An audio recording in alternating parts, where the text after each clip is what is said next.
Selamat datang di channel saya Serangga Gatal. Jangan lupa di subrek, like and share. Mimin doakan semoga kita sehat semua. Oke, kita mulai. Jing Qiyu dan Mo Yang Yu mengobrol cukup lama. Bahkan ketika langit telah gelap, Mo Yang Yu masih bersemangat meraih Jing Qiyu untuk mengobrol. Dia benar-benar terlalu bahagia hari ini. Akhirnya, Jing Qiyu sendiri yang menemukan alasan untuk pergi sebelum bergegas untuk menemukan Sue Ying. Menurut perkiraannya, sudah 4 jam sejak mereka meninggalkan Istana Infernal. Murid Sue Ying kemungkinan besar tidak akan bisa bertahan lebih lama lagi. Jing Qiyu memperluas akal sehatnya, menemukan aura Sue Ying dalam tempat latihan di bagian dalam kastil Snow Rock. Namun dia terkejut dengan apa yang disadarinya. Murid Sue Ying masih melatih tombaknya. Dia bergegas. Sua. Dengan kilatan sosoknya, seolah itu bayangan, dia tiba di luar tempat latihan. Pada saat ini, gerakan Sue Ying di kejauhan tidak cepat, tetapi teknik tombak yang ditampilkan kuat dan kuat. Hong Long Long gelombang kekuatannya dikendalikan dalam jarak 10 meter di sekitarnya, tetapi dalam jarak 10 meter itu, ada tanda-tanda retakan muncul. Kadang-kadang tombak akan membentuk ratusan dan ribuan gambar dan bahkan membentuk gaya gravitasi, menyebabkan ruang itu sendiri terdistorsi. Pada dasarnya, jangkauan 10 meter itu sepenuhnya menjadi domain kehancuran. Sudah 4 jam, namun murid Sue Ying masih bisa bertekun melatih tombaknya. Apakah dia tidak kesakitan? Jing Qiyu tidak berani percaya. Kemarin, pada saat yang sama, dia sangat kesakitan sehingga dia hampir tidak bisa mengendalikan diri. Jing Qiyu menyaksikan di samping tanpa mengganggunya. Setengah jam, 1 jam. Langit mulai berubah senja. Saudaraku, saudaraku, teriakan Kingxi bergema di setengah dari seluruh Snow Rock Castle, dan segera, dia mencapai tempat latihan. Sudah bertahun-tahun berlalu, dan Kingxi jelas jauh lebih dewasa dari sebelumnya. Karena dia adalah seorang penyihir rana legenda, penampilan luarnya masih sangat muda. Selain itu, sepasang mata yang dimilikinya bahkan lebih memesona. Sue Ying telah menyesali sebelumnya atas fakta bahwa adik lelakinya bisa bergantung pada wajahnya untuk bertahan hidup. Saudaraku, mengapa kamu masih melatih teknik tombakmu ketika kamu akan menikah besok? Mengapa tidak menghabiskan lebih banyak waktu dengan Suster Jing Qiyu? Aku harus memanggil kamu saudara ipar saja. Kingxi berjalan berseri-seri sambil tersenyum. Jangan ganggu saudaramu untuk saat ini, kata Jing Qiyu. Oh, jawab Kingxi. Jing Qiyu terus mengamati. Dia terkejut, sangat terkejut. Kemarin, dia hanya bertahan selama 4 jam sebelum harus kembali ke kamarnya. Hari ini, dia benar-benar bisa bertahan sampai sekarang sambil melatih tombaknya. Rasa sakitnya memang sangat kuat, membuatnya hampir tidak mungkin baginya untuk merenungkannya dengan cermat. Tetapi saat ini, dia sama sekali tidak memikirkan. Dia murni mengikuti instingnya dalam menampilkan teknik tombaknya. Lebih cepat, lebih cepat, lebih cepat. Ini masih terasa terlalu lambat, aku harus lebih cepat. Ratusan dan ribuan gambar ditinggalkan oleh tombak Sue Ying. Dia dengan panik menusuk ke depan, setiap tusukan dijiwai dengan Extreme Piercing. Tapi saat ini, Extreme Piercing jelas mulai menurunkan beberapa misteri mendalam dari bumi, api, air dan angin. Hanya ada satu tujuan dalam semua ini, untuk membuat teknik ini lebih cepat. Hong hong hong. Kekuatannya masih terlalu lemah, terlalu lemah. Itu harus lebih kuat dan lebih ganas. Teknik tombak Sue Ying berputar, memegang tombak dengan kedua tangannya, dia dengan keras menusuk keluar, melakukan yang terbaik untuk sepenuhnya melepaskan semua potensi yang dimilikinya. Untuk sesaat, teknik tombak berputar memanfaatkan True Meaning of Star dan True Meaning of Extreme Piercing. Cara tombak itu terasa seolah-olah bisa membelah langit dan bumi menjadi dua. Tombak yang terbang di sekitar terasa lebih seperti seekor naga dan seekor ular bergegas ke depan. Dia sepenuhnya tenggelam dalam teknik tombaknya, ke titik di mana rasa sakit tidak mempengaruhi dirinya sebanyak sebelumnya. Namun, seiring berjalannya waktu, rasa sakit mulai memburuk, dan Sue Ying terpaksa berhenti. Dahi Sue Ying penuh keringat. Dia melihat Kingxi berdiri di pintu masuk. Saat dia melihatnya, Sue Ying tidak bisa membantu tetapi mengungkapkan senyum. Kingxi, kamu sudah kembali.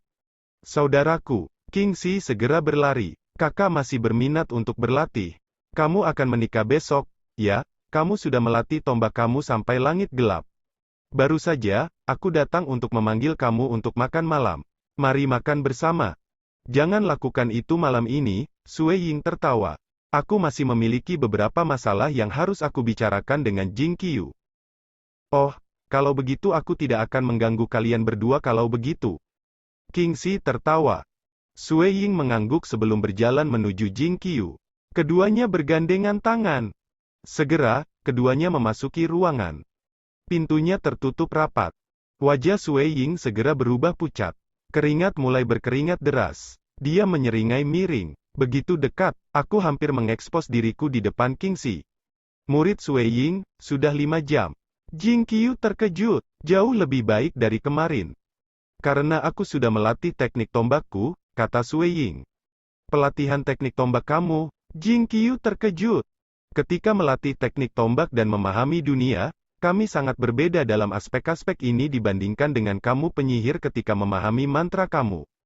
Sui Ying menjelaskan, memahami dunia membutuhkan seseorang untuk merasakan makna sejati, dan seseorang harus berasal dari berbagai misteri yang mendalam, mengalahkan segala macam kesalahpahaman yang dimiliki seseorang. Beberapa akan membutuhkan satu untuk mengujinya sehingga dapat meningkatkan pemahaman mereka tentang makna sejati, meningkatkannya dari tahap 1 ke tingkat 2, ke tingkat 3, dan bahkan menyingkat hati dewa sejati. Adapun penyihir, ketika kamu memahami model mantra kamu, itu akan jauh lebih kompleks dan membutuhkan kekuatan mental yang sangat besar untuk penelitian. Petik 2. Jing Qiu mengangguk. Dunia memang mendalam dan kompleks. Itu karena semangat kuat yang dimiliki transenden yang memberi mereka kemampuan untuk memahaminya. Orang fana tidak dapat melakukannya, dan orang fana yang hampir tidak dapat mencapai ranah myriad eksistensis sudah sangat tangguh. Pelatihan teknik tombak hanya membutuhkan seseorang untuk mengejar kesempurnaan itu sendiri. Aku tidak perlu menghabiskan begitu banyak pikiran dan jiwa untuk mendapatkan makna sejati. Sui Ying berkata, adapun makna sejati, mereka ada hanya sebagai kemampuan yang mendukung untuk teknik tombak aku. Petik 2. Murid Sui Ying, apa maksudmu? Jing Qiu tidak benar-benar mengerti, tidak mengolah makna sejati tetapi mengolah teknik tombak kamu? Karena penguasaan aku dalam teknik tombak meningkat, pemahaman aku tentang alam juga akan semakin dalam, dan juga untuk makna sejati, kata Sui Ying. Pada kenyataannya, pelatihan teknik tombak hari ini memberi Sui Ying kejutan yang sangat besar.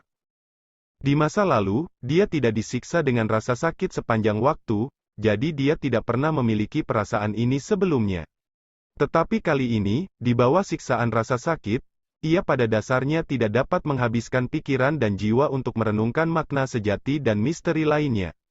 Tapi ini menyebabkan, Sui Ying murni mengejar teknik tombaknya tanpa pengaruh lain.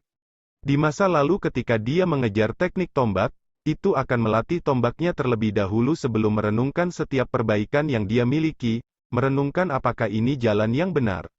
Dia bisa mempertimbangkan banyak pertanyaan berbeda dalam satu saat, dengan cepat meningkatkan teknik tombaknya sebelum memberinya, jalan yang lebih baik untuk menuju ke sana. Namun pada kenyataannya, apakah ini jalan yang lebih baik? Tapi kali ini, dia tidak memiliki kemampuan untuk berpikir banyak dan memahami makna sejati. Dia hanya bisa bergantung pada instingnya. Aku sebenarnya telah menggabungkan bagian dari misteri mendalam di balik True Meaning of Star dan True Meaning of Extreme Piercing bersama. Sui Ying sangat terkejut. Di masa lalu, aku benar-benar tidak dapat menggabungkan kedua makna sejati ini bersama. Ini terlalu gegabah. Namun, aku sudah benar-benar melakukannya kali ini, dan entah bagaimana, kekuatan teknik tombak aku bahkan sedikit meningkat. Mungkin ini dimaksudkan untuk terjadi. Apakah ini jalan yang berbeda? Sui Ying sedang mempertimbangkan. Terserah. Aku hanya memiliki 200 tahun lagi, jadi mengapa aku harus terus bersikap bijaksana? Melatih teknik tombak aku harus menyenangkan, adapun makna sejati ini atau itu, mereka hanyalah kemampuan pendukung. Sui Ying tertawa. Saat itu ketika dia memasuki Scarlet Cloud Mountain World, dia tidak mengikuti bimbingan yang diberikan oleh seniornya. Dia hanya pergi dengan nalurinya. Bahkan setelah kepala fraksi Sikong yang menegurnya, dia terus melakukannya dengan caranya sebelum akhirnya memegang bentuk embrionik untuk True Meaning of Extreme Piercing. Itu harus dilakukan dengan cara ini. Sui Ying tidak ragu sama sekali. Sejak aku memahami 3 makna benar kelas 2 yang berbeda, aku telah terpesona oleh kekuatan mereka dan hanya ingin membuatnya lebih kuat. Sui Ying menghela nafas kesedihan. Namun, aku lupa jalan mencari kesempurnaan dalam teknik tombak aku. Makna sejati hanya dimaksudkan untuk teknik tombak aku sebagai dukungan. Teknik tombak harus menjadi kemampuan utamaku. Mencari kesempurnaan dalam teknik tombak aku harus menjadi tujuan aku. Adapun apa makna sejati yang akan aku pahami darinya, biarkan takdir yang memutuskan. Selama teknik tombak aku menjadi lebih kuat, aku akan membaik. Ini tidak bisa disalahkan pada Sui Ying.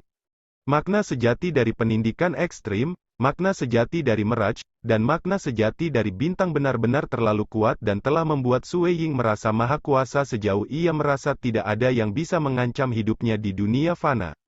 Ini serangan gabungan pada dirinya yang memukulnya langsung di kepalanya. Itu membangunkannya dan membuatnya menyadari tujuannya di masa lalu, untuk mencari perbaikan dalam teknik tombaknya. Sebenarnya, itu karena beberapa tahun ini ketika dia harus berurusan dengan basis iblis, dia telah menghabiskan hari demi hari dan malam demi malam mencoba melakukan pencarian karpet melalui laut dan tanah. Dia tidak pernah berhenti sejenak untuk memikirkan tindakannya. Mengejar teknik tombak tidak mengharuskan aku untuk berpikir terlalu banyak. Karena itu aku tidak perlu menggunakan terlalu banyak kekuatan mental untuk ini. Setiap hari, aku bisa berkultivasi selama 5 hingga 6 jam dan memperpanjangnya seiring waktu ketika aku terbiasa dengan rasa sakit.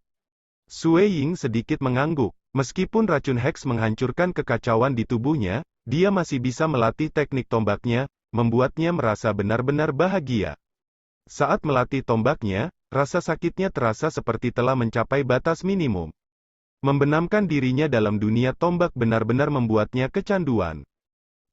Pada pagi hari berikutnya, Kastil Snow Rock sudah didekorasi dengan lentera dan spanduk berwarna. Sejak tengah hari, Transcendent tiba satu demi satu, dan bahkan ada kapal terbang besar yang tiba dengan Transcendent dari seluruh penjuru tempat itu. Mereka semua ada di sini untuk merayakan pernikahan Dongbo Sui Ying yang ajaib ini. Sebuah kapal besar merobek celah di angkasa, meluncur menembus awan. Beberapa Transcendent melihat ke bawah untuk melihat Kastil Snow Rock yang saat ini tertutup oleh lampu warna-warni. Kami tiba di Kastil Snow Rock. Aku masih ingat waktu itu, 50 tahun yang lalu, ketika aku melihat pertempuran hidup dan mati yang Transcendent dari Dongbo. Setelah menyaksikannya, aku tahu bahwa Brother Dongbo akan memiliki masa depan yang luar biasa. Memang, seperti yang aku duga, dia bahkan belum berkultivasi selama 100 tahun dan dia sudah lebih kuat daripada Eternal Wind Knight pada waktu itu. Sangat disayangkan, bahwa ia telah direncanakan melawan oleh Dewa Bertuah dan Dewa Iblis Besar. Dia, Transcendent yang paling mengguncang surga dalam sejarah klan Xia, akhirnya lumpuh. Hati aku sangat sakit ketika aku memikirkannya. Petik 2. Hari ini, masalah yang sangat menggembirakan akan terjadi pada Dongbo Sui Ying. Berhentilah bicara tentang sampah itu. Petik 2. Benar, ini adalah kesempatan yang sangat menyenangkan. Semua yang lain bisa menunggu. Petik 2. Kapal besar turun perlahan. Singa humanoid jantan berjalan di depan, dengan Transcendent lain mengikuti di belakang. Kakak Tan Si, Sui Ying yang berambut merah dan istrinya, Jing Qiyu, melangkah untuk menyambut mereka. Dan sesama Transcendent dari Istana Dewa Laut. Adik Dongbo, Tan Si tertawa. Aku mengucapkan selamat padamu. Kamu telah memperoleh bunga paling indah dari semua Transcendent klan Xia. Kamu bahkan tidak tahu berapa Transcendent yang menggertakkan gigi di belakang kamu? Petik 2. Haha, itu tidak masalah. Untuk hari ini, kami akan membiarkan mereka datang dan minum beberapa putaran. Bukankah itu membantu mereka menghilangkan kebencian mereka? Sui Ying bercanda. Oh, benar. Aku belum memberi selamat kepada Brother Tan Si karena telah melangkah ke ranah demigod. Petik 2. Itu hanya terobosan tiba-tiba. Kepala istana bahkan tidak membiarkan aku berpartisipasi dalam serangan di markas fraksi iblis. Aku memiliki banyak penyesalan karena melewatkan acara akbar ini, jawab Tai Si. Ksatria kiri Tansi baru saja mengalami terobosan tiba-tiba, dan dia masih dalam proses menstabilkan fondasinya. Tidak hanya itu, sebagai tahap pertama Demigod Knight pemula, dia bahkan tidak akan membantu jika dia berpartisipasi dalam serangan itu. Itulah sebabnya Kepala Istana Chen tidak menyetujui dia ikut serta. Lagi pula, Qi Qiubai dan Tan Xi adalah dua transenden paling menonjol dari generasi mereka. Beberapa transenden lain telah tiba sehingga aku harus pergi dan menyambut mereka terlebih dahulu. Rekan transenden, silakan masuk dan duduk. Sui Ying berkata dengan Jing Qiu tersenyum di sisinya. Baik. Transenden dari Sea Deity Palace maju ke depan sementara Sui Ying membawa istrinya untuk menyambut gelombang transenden lainnya. Pernikahan transenden tidak memiliki aturan sebanyak yang dimiliki manusia. Beberapa transenden bahkan merasa terlalu merepotkan untuk menyelenggarakan upacara apapun, karena, mengingat rentang hidup mereka yang panjang, itu tidak akan memengaruhi mereka dengan cara apapun. Upacara yang diselenggarakan oleh Sui Ying dan Jing Qiu juga sederhana. Mereka berdua pergi berkeliling, menemani beberapa teman baik dan tamu untuk minum-minum, mengambil kesempatan untuk memberitahu semua orang bahwa mereka secara resmi suami dan istri. Sui Ying dan Jing Qiu pergi ke tempat Qi Qiubai duduk. Brother Eternal Wind, ayo, biarkan aku dan istriku menawarkan bersulang. Qi Qiubai segera berdiri. Meskipun melakukan yang terbaik untuk menutupinya, dia tidak bisa membantu tetapi menunjukkan ekspresi yang rumit. Sui Ying juga mengetahuinya, dan setiap transenden pernah mendengarnya sebelumnya. Qi Qiubai telah melalui orang yang dicintainya diambil darinya, dan setelah hari itu, rambutnya memutih semalaman, dan dia menjadi gila dengan kultivasinya dan dengan cepat menerobos. Tetapi semua orang tahu bahwa jauh di lubuk hatinya, dia tenggelam dalam kesakitan, jadi mereka biasanya menghindari subjek. Sui Ying, Jing Qiu, kata Qi Qiubai. Kalian berdua adalah transenden yang berasal dari Provinsi Sun yang tenang, dan aku selalu memperlakukanmu sebagai saudara lelaki dan perempuanku. Sui Ying, aku benar-benar merasa sedih melihat kamu menderita, tetapi kamu dan Jing Qiu memiliki satu sama lain sebagai kekasih, jadi kamu lebih baik daripada yang lain yang tak terhitung jumlahnya. Ingatlah untuk menghargai fakta itu. Petik 2. Sui Ying dan Jing Qiu saling memandang dan tidak bisa membantu tetapi mengungkapkan senyum. Tak tertahankan bagi aku untuk melihat perasaan-perasaan manis seperti madu yang kamu miliki untuk satu sama lain. Pergi dan temukan beberapa yang lain untuk diminum, cepat. Qi Qiubai mengusir mereka. Sui Ying dan istrinya segera pergi. Qi Qiubai terus duduk di sana. Meskipun dia menutupi perasaannya, dia masih terus menuangkan mangkuk demi mangkuk anggur, matanya dalam dan terbentang jauh. Haha, murid Sui Ying, murid Sister Jing Qiu, cepat datang. Wah, murid Sui Ying, kamu terlihat sangat tampan mengenakan gaun merah itu. Ini adalah kelompok transenden dari Gunung Cloud Scarlet. Sui Ying dan Jing Qiu juga telah menjadi bagian dari kelompok itu, jadi mereka sangat akrab dengan mereka. Mereka memanggang anggur di antara mereka. Sister Du Rou yang sedang tersenyum lebar, Wen Yong'an tetap ceria, dan Wu Chang tetap tabah seperti sebelumnya. Dia hanya pernah mengucapkan beberapa kata ucapan selamat saat dipanggang. Yu Feng, Pu Yangbo, dan Zhang Peng semua jauh lebih catir. Murid Sui Ying, murid Sister Jing Qiu, melihat kalian berdua bersama membuat aku benar-benar bahagia. Aku akan bersulang untuk kamu terlebih dahulu. Tidak ada yang berbicara banyak secara normal, Yuan King benar-benar mengambil inisiatif untuk bersulang untuk kesempatan ini. Sui Ying dan Jing Qiu memandang saudara murid mereka dengan baik dan mengobrol dengannya selama beberapa saat. Yuan King sendiri jelas sangat bersemangat.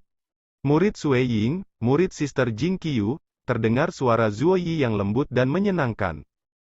Jing Qiu menunjukkan senyum tipis saat dia melihat ke arah Sui Ying.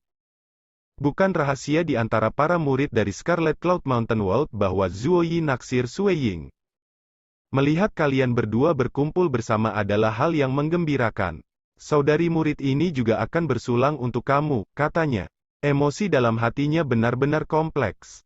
Suatu kali, dia mengagumi bakat luar biasa pemuda ini, tetapi setelah si Kong yang memarahinya, dia mulai menjaga jarak darinya.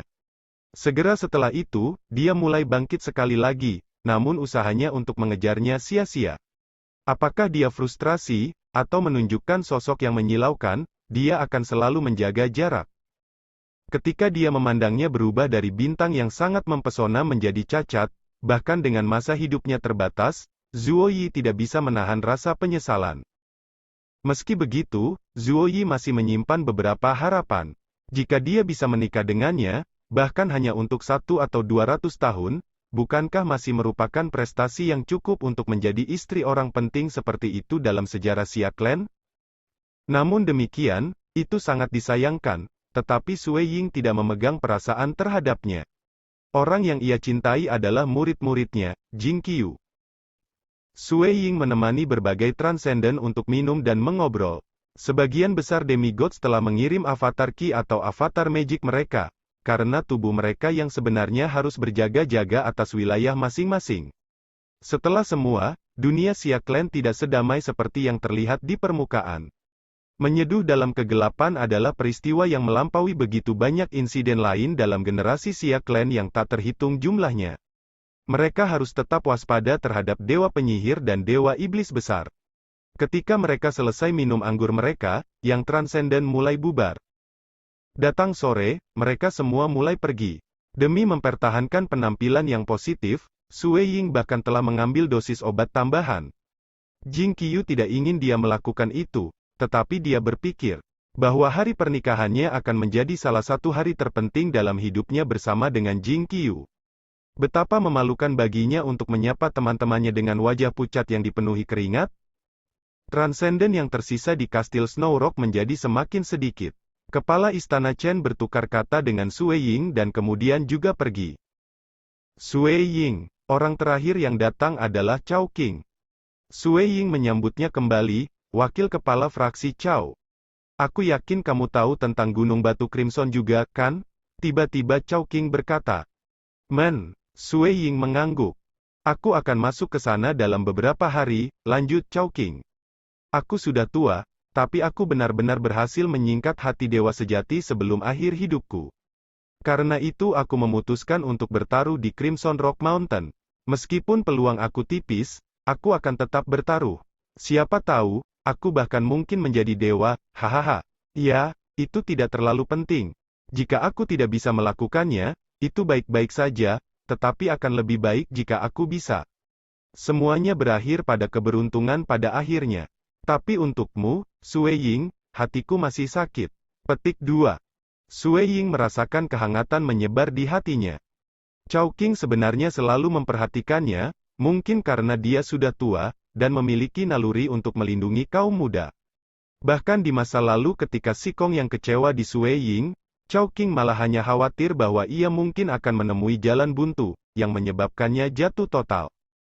Dengan bakat biasa aku dapat hidup sampai akhir hidup aku dan bahkan menyingkat hati dewa sejati sebelum aku meninggal. Tetapi kamu, Sui Ying, bakat bawaan kamu sangat menggetarkan hati, dan kamu baru berkultivasi kurang dari 100 tahun, tetapi pada akhirnya. Chao Qing menggelengkan kepalanya, hatinya sakit. Sui Ying hanya berkultivasi total selama 80 tahun. Bagi para transenden, dengan masa hidup yang panjang, ia hanyalah boneka kecil. Sui Ying menjawab, setiap orang memiliki nasibnya sendiri. Tidak ada gunanya membenci surga atau siapapun. Selama perang dengan iblis, begitu banyak transenden dari klan Xia kita telah mati, namun aku tetap hidup. Selain itu, aku masih bisa hidup bersama dengan hidup aku selama lebih dari 100 tahun, dan bagi aku, itu adalah berkah. Di antara manusia fana, berapa banyak yang bisa memperoleh kehidupan seperti hidupku? Dengan kata lain, aku sudah melampaui miliaran orang itu untuk manusia. Petik 2. Chao Qing mengangguk, Sui Ying, aku paling mengagumi keadaan hatimu. Jika orang tua ini telah menemui kemunduran sebesar itu di usiamu, aku mungkin sudah gila sejak lama. Petik 2. Oh, benar, apakah 6 hantu dendam yang menghirup racun memengaruhi kultivasi kamu? Tanya Chao Qing. Sui Ying mengangguk. Memang, itu menjadi sangat sulit. Aku membutuhkan konsentrasi penuh aku untuk fokus pada memahami makna sejati, dan pengaruh racun hexing praktis mencegah aku merenungkan makna sejati. Untungnya, aku masih bisa melatih teknik tombak aku. Petik 2. Ada kerugian dan manfaatnya. Kelemahannya adalah, saat melatih teknik tombaknya, dia mungkin mencapai beberapa persimpangan di jalan dan dia tidak bisa lagi berkonsentrasi untuk membedakan yang benar dari yang salah. Di sisi lain, manfaatnya adalah dia bisa melupakan semua pengaruh dan bahkan kekhawatiran yang dia miliki terhadap makna sejati. Satu hati dan pikiran, dia akan berusaha untuk memperkuat teknik tombaknya. Tidak penting apakah makna sejatinya terpengaruh atau tidak, asalkan teknik tombaknya menjadi lebih kuat. Itu sudah cukup baginya. Lagi pula, di bawah rasa sakit yang menyiksa seperti itu, dia bahkan nyaris tidak bisa fokus pada pengembangan makna sejati. Tidak buruk, kamu punya istri untuk menemanimu, dan sesuatu yang kamu suka lakukan. Chowking mengangguk. Baiklah, orang tua ini akan pergi dulu. Jangan anggap pertemuan ini sebagai pertemuan terakhir kami. Haha, jika orang tua ini benar-benar menjadi dewa, dan aku akhirnya meninggalkan Gunung Batu Crimson hidup-hidup, kita bahkan mungkin mendapat kesempatan untuk bertemu lagi. Petik 2. Biarkan aku menjadi yang pertama untuk memberi selamat atas keberhasilan kamu, Chow tua, kata Sue Ying. Hehe, aku sudah tahu seberapa tipis peluangku. Tapi setidaknya aku bisa memeriksa Gunung Crimson Rock sebelum aku mati, dan itu sudah cukup untuk membuat darah lelaki tua ini mendidih. Chowking tertawa sebelum berubah menjadi aliran partikel dan melesat ke langit. Sue Ying memutar visinya ke atas. Apakah dia akan mendapat kesempatan untuk bertemu pria tua yang cantik ini lagi? Dia tidak tahu mengapa, tapi, meskipun tidak pernah bertemu kakeknya, dia masih mendapat perasaan kakek dari Chowking. Oh Chow, hati-hati, Sue Ying berdoa dalam hati. Dalam 3 bulan dia tetap di Snow Rock Castle, dia selesai mengatur semua yang dia bisa, seperti menyerahkan transenden 7 rasa bunga kepada orang tuanya. Suatu hari di musim gugur, sebelum tengah hari, Jing Qiyu dan Sue Ying memulai perjalanan mereka keliling dunia. Kakak, kamu harus ingat untuk mengirim kembali banyak surat. Aku akan pergi mencari kalian berdua sesering mungkin, teriak Kingxi. Haha, yakinlah. Di jalan di kaki Gunung Snow Rock, 2 Snow Strider melepaskan kuku mereka saat mereka berlari ke depan. Sue Ying dan Jing Qiyu masing-masing mengendarai salah satu kuda. Mereka riang dan nyaman saat mereka memulai perjalanan mereka di seluruh dunia. Kamu mengatakan kepadaku bahwa di masa depan, kamu akan selalu menemaniku, saat aku berjalan ke setiap celah dunia, makan semua makanan lezat dari mana-mana, dan melihat banyak pemandangan indah. Kamu harus ingat untuk tidak pernah kembali pada kata-kata kamu. Petik 2. Yakinlah, aku akan mendengarkanmu dalam segala hal. Jika kamu meminta aku untuk berbelok ke kiri, aku tidak akan berbelok ke kanan. Jika kamu meminta aku untuk maju, aku tidak akan mundur. Bagaimana itu? Apakah aku cukup patuh? Petik 2. Tidak buruk, tidak buruk. Petik 2. Catatan penulis. Ini adalah akhir volume 9. Sebenarnya, ini bukan hanya akhir dari volume 9, tetapi juga akhir dari bagian pertama Lord Sue Ying. Bagian pertama ini hanyalah permulaan.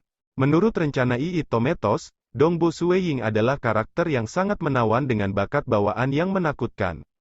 Dia juga karakter yang paling dicintai penulisnya. Seluruh bagian pertama ini dimaksudkan untuk semua orang untuk memahami karakter Dongbo Sue Ying, dan juga dimaksudkan sebagai dasar untuk seluruh novel. Bagian dan volume selanjutnya akan menjadi awal yang benar ketika plot mulai melaju ke depan dan berkembang dalam skala yang luar biasa. Jing Qiyu dan Mo Yang Yu mengobrol cukup lama. Bahkan ketika langit telah gelap, Mo Yang Yu masih bersemangat meraih Jing Qiyu untuk Sekian dulu update-annya, tunggu lanjutannya di channel saya Serangga Gatal, di subscribe ya guys. Terima kasih.